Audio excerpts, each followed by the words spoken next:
नमस्कार दोस्तों, एक बार आपका फिर से स्वागत है आपके अपने चैनल न्यू रॉयल कहानियाँ में। आज की कहानी राजा भोज और बाजीगर का भाग नंबर 3 है। पिछले भाग में आपने देखा कि बाजीगर बने भगवान शंकर राजा भोज का 14 विद्याओं का घमंड तोड़कर अंतर्ध्यान हो जाते हैं। तो अब सुनिए कहानी में आगे क्या होता है। भगवान शिव और माता पार्वती के महल से जाने के बाद राजा भोज गहन चिंतन में फंस गए कि वास्तव में 15वीं विद्या है तो बड़ी कमाल की, जिसने मेरे घमंड को चकनाचूर करके रख दिया। अब राजा के आगे एक समस्या थी कि इस विद्या को सीखा कैसे जाए। अचानक राजा को ख्याल आया भगवान शिव और माँ पार्वती का, जो उसके महल से काफी दूर जा चुके थे। राजा तुरंत अपनी गद्दी से खड़े हुए और भागते भागते महल के बाहर पहुंचे। फिर उस दिशा में अपने कदम बढ़ाते हैं जहां से भगवान शिव और माता पार्वती जा रहे थे। दूर से ही राजा को वे दोनों नजर आए। उनके पास जाते ही राजा भोज भगवान शिव और माता पार्वती के चरणों में गिर गए और बोले, हे कृपा निधान, आप मेरी समस्या का समाधान करके जाएं। भगवान शिव बोले, महाराज आप तो 14 विद्या निदान शासक हैं, दूर दूर तक आपके नाम की छवि है, फिर आपको क्या समस्या हो सकती है। तो राजा भोज बोला, हे कृपा निधान, वह मेरी बहुत बड़ी भूल थी, मुझे क्षमा करें। आगे से मैं ऐसी धारणा अपने मन में कभी नहीं लाऊंगा। तो भगवान शिव बोले, तो अब बताइए आप मुझसे क्या चाहते हो। तो राजा भोज बोला, हे भगवान, मैं 15वीं विद्या सीखना चाहता हूँ, तो कृपया आप मेरे लिए मार्गदर्शक करें। भगवान शिव बोले, देखो राजन, ये विद्या सीखना इतना भी आसान नहीं है। ये बेहद कठिन परिस्थितियों भरा रास्ता है, जिसे सीखने की कोई समय सीमा नहीं है। ना जाने इस सीखने में कितने समय लगे, तब तक राज्य का राजकाज कैसे चलेगा। अच्छा यही होगा कि आप 15वीं विद्या सीखने का विचार अपने मन से निकाल दें। राजा भोज, नहीं नहीं महाराज, चाहे कितना भी कठिन से कठिन कार्य हो मैं करूँगा, चाहे कितना ही वक्त लग जाए मैं वक्त निकालूंगा, कृपया आप मुझे रास्ता दिखाएं। तो भगवान शिव कहते हैं, तो ठीक है, यहाँ से बहुत दूर हिमालय पर्वत के पास एक बहुत ही घना और भयंकर जंगल है। उस जंगल के बीच में एक सिद्ध पुरुष बाबा अमरा गुरु की कुटिया है। उस कुटिया को आपको ढूंढना होगा और इस बात का ध्यान रखना, जंगल में घोड़ा नहीं ले जा सकते। आप घोड़ा जंगल के बाहर ही छोड़ना होगा और आगे का रास्ता पैदल तय करना होगा। वहाँ अमरा गुरु तपस्या करते हुए मिलेंगे। आप उनके चरणों में जाकर गिर जाना और 15वीं विद्या सिखाने का अनुरोध करना।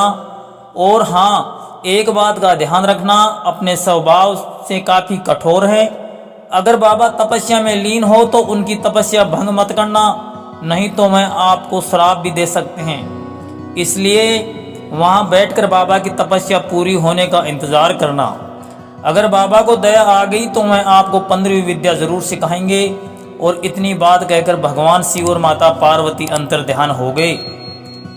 भगवान शिव और माता पार्वती के अंतर्ध्यान होने के बाद राजा भोज अपनी नगरी में वापस आए और अपने वफादार मंत्रियों की एक बैठक बुलाई और उन्हें आगे की योजना समझाते हुए बोले, देखो मैं एक जरूरी कार्य से राज्य से बहुत दूर जा रहा हूँ। मेरे जाने के बाद आप सभी मिलजुल कर राज्य का कार्य देखेंगे और प्रजा को कोई कष्ट ना हो, इसका विशेष ध्यान रखना, क्योंकि मुझे वापस आने में मालूम नहीं कितना समय लग जाए। इसलिए आप सब अपना अपना काम ईमानदारी से करना। सभी मंत्रियों को समझाकर राजा महल की ओर चल दिए। तो दोस्तों, राजा भोज की 2 रानियां थी। एक रानी का नाम सत्यवती था और दूसरी रानी का नाम भानुवती था। भानुवती नाम के अनुसार ही दोनों का आचरण भी अलग अलग था। सत्यवती एक पतिव्रता रानी थी। वह महाराज के दर्शन करे बगैर खाना तो क्या, पानी भी नहीं पीती थी। दूसरी रानी भानुवती थी। उसका इन बातों से दूर दूर तक कोई लेना देना नहीं था।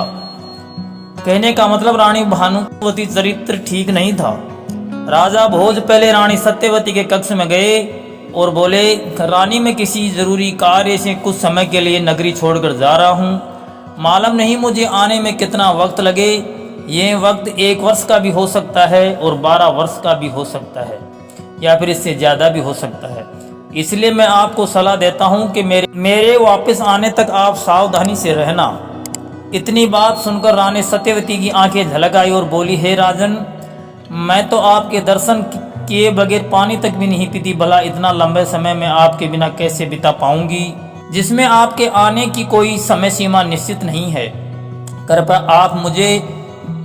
आप मुझे भी अपने साथ ले चलिए। राजा भोज, नहीं रानी, मैं आपको साथ लेकर नहीं जा सकता, क्योंकि मैं जिस कार्य पे जा रहा हूँ वहाँ पर स्त्रियों का जाना वर्जित है, तो कृपया आप मेरे काम में बाधा ना डालें। सत्यवती बोली, महाराज, आप तो जानते ही हैं कि मैं आपके दर्शन बगैर भोजन तो क्या पानी भी नहीं पीना चाहती, चाहे प्राणी क्यों ना निकल जाएं।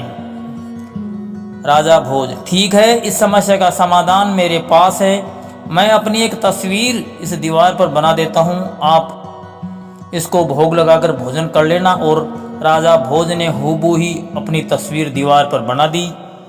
सुबह हुई और राजा भोज चलने की तैयारी करने लगे। जाने से पहले राजा ने सत्यवती को अपने पास बुलाया और समझाते हुए कहा, देखो रानी, मैं जिस कार्य के लिए आपसे दूर जा रहा हूँ वह काफ़ी उलझन भरा रास्ता है। न जाने मेरे साथ क्या क्या घटना घट जाएं और मुझे आपसे मिलने के लिए भी अपना परिचय देना पड़े, इसलिए मैं आपको अपनी मूंछ का बाल देकर जा रहा हूँ, इसे संभाल कर रखना, क्योंकि मैं जब भी वापस आऊँगा आपसे सबसे पहले अपनी मूंछ का बाल मांगूंगा, तो समझ जाना कि मैं ही राजा भोज हूँ और ये बात गुप्त रखना, किसी को बताना मत। रानी ने मूंछ का बाल ले लिया और एक डिबिया में कैद कर उसे गुप्त जगह पर संभाल करके रख दिया। दोस्तों, केवल एक मूंछ के बाल से रानी के मन में अनेक सवाल खड़े हो गए। आखिर क्या समस्या आने वाली थी राजा भोज को? आखिर क्यों उन्होंने अपनी यात्रा को कठिन चुनौती और उलझन भरा रास्ता बताया? क्या राजा भोज वापस लौटेगा या उसके भेष में कोई और?